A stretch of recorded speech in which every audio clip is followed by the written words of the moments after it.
So good morning, everyone. My name is Morning. Ron DeLeon. So before we get started, let me paint a picture in your head. Imagine you guys were privates back 2 years ago in the Army as you entered, and you had 3 dependents. You have your significant other and 2 children. Okay, now after taxes and deductions, normally you take in about $3,300 a month, right? So, but realistically, we know that's not true. Because if you live on post, your BH gets taken away, drops it down to $1,800. Now you have a car. You have a car note, you have insurance, and you have your gas bill, right? So that drops it down to $1,100. And lastly, you have internet and your phone bill. So even with the cheapest plan, it still drops into a little over $1,000.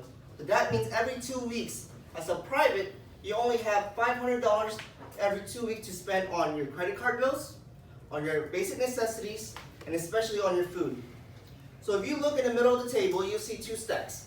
One of name brand foods and one of generic food. So if you were in that situation, which stack would you actually go to the grocery and purchase? Generic. The generic, right? So you can pay off your other bills, buy other necessities you need for the house, and buy more food. So today we're going to discuss the crisis of food insecurity in military families. We're also going to explain what the basic needs allowance is, how it's going to be implemented, and lastly, what are some opposing arguments as to why the Senate does not want to pass the bill. So my main sources came from 3 websites: Blue Star Families, military.com, militarybenefits.info. So before we begin, let's begin by answering a question. Are some military families really suffering from food insecurity in today's military forces? Well, the answer is yes. The Military Family Life Survey in 2018 polled that 7% of military families that replied back actually face this crisis on a monthly basis. And out of those that replied, 9% seek help from local and federal food assistance programs. The reason they do is because BAH and BAS does not cover all their necessities, especially if you live on post, and even if you don't live on post, BAH gets taken away by the rent and most of the time the utilities.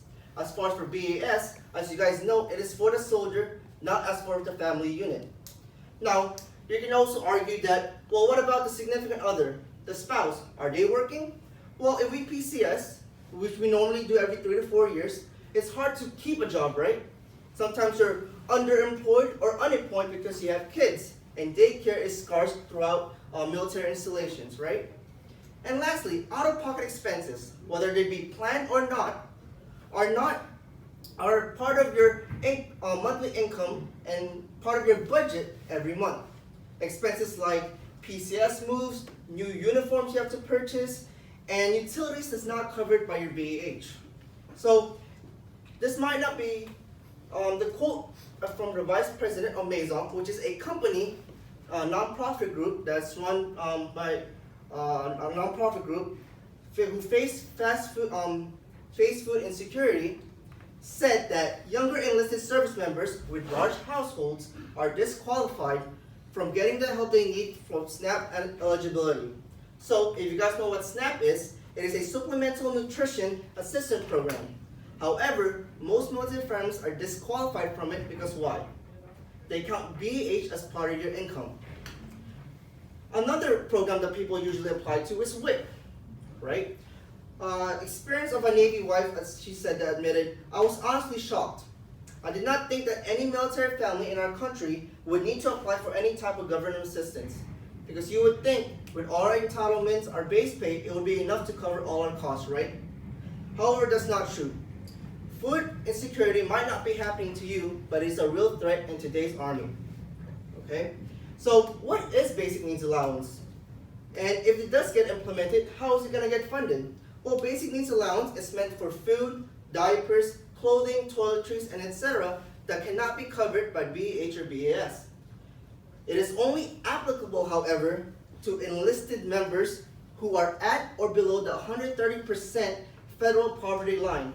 So meaning it's usually targeted for junior enlisted members. So an estimation of this would be an E4 with 3 dependents would receive around $234 a month.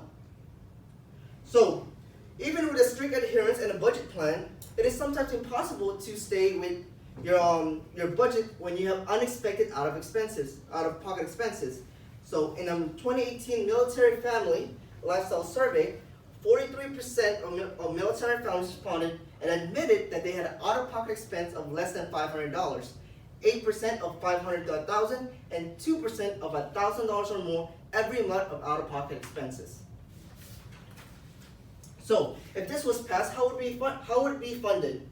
And the Congressional Budget Office has concluded that for the first 4 years of the program, it would cost $175 million, and it would have to be funded by pulling money from current entitlements and proposed annual raises.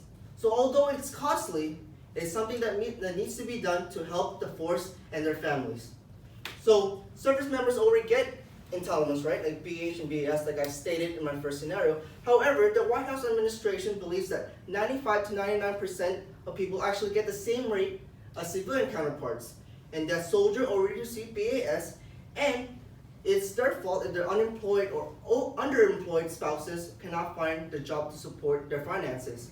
However, a specific example in which entitlements can be abused is through the annual clothing allowance. Although we receive it, a lot of soldiers don't use it for the appropriate means of getting new uniforms that are worn or destroyed. So, although all these opposing points are somewhat factual, some can be argued that they're actually assumptions. So, today we look at the current issue of the food insecurity military and why BNS should be approved. We debunk the idea that it's not a myth, explain what it is and how it's implemented, and what our assumptions are. So I would like to leave you with a few words. We didn't start our careers as privates, or we didn't start our careers as middle management, we started as privates. So the Army is always about the mission first as well as families. Well, now is the time to actually prove it. Thank you.